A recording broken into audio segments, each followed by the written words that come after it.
글로벌 시장의 최대 불안 요인으로 떠오른 중국 금융시장의 영향과 대응 방법까지 살펴봤습니다. 이제 중국의 실물 경기를 점검해 보도록 하겠습니다. 전문가들은 그동안 고속 성장에 가려 보이지 않던 중국 제조업의 구조적인 문제가 겉으로 드러났다고 분석하고 있습니다. 문성필 기자입니다.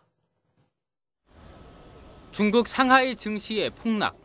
지난 6월 최고점과 비교하면 38%가 넘게 떨어졌습니다. 경기 전망을 나타내는 제조업 지수는 6년 5개월 내 최저치를 기록하며 글로벌 금융위기 당시 수준으로 떨어졌습니다. 그동안 고속 성장을 이어온 중국 경제에 빨간불이 켜진 겁니다.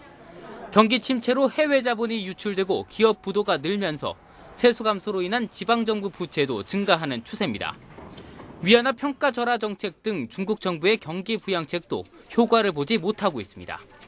시진핑 국가주석이 지난해 중속 성장 시대로의 전환을 내세우며 선언한 신창타이. 중국 스스로 더 이상의 고성장은 불가능하다고 인정한 셈입니다. 그동안 7%대 이상을 유지해오던 국내 총생산 성장률도 올해부터 6%대로 떨어질 것이라는 전망이 나옵니다. 전문가들은 중국 경제 위기의 이유로 중국의 성장을 이끌었던 제조업 분야의 부진을 꼽습니다. 값싼 노동력을 무기로 세계의 공장으로 불리던 중국의 제조업은 경쟁력을 잃고 있는 상황. 중국의 임금은 이미 2012년부터 인도의 1.38배, 베트남의 1.47배에 달할 정도로 높아져 있는 상태입니다.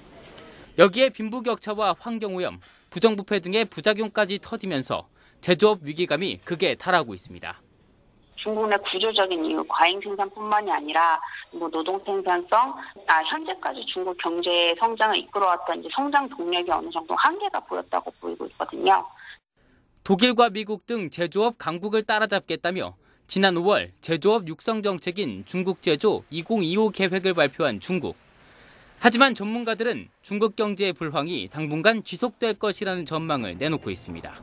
한국경제TV 문성필입니다.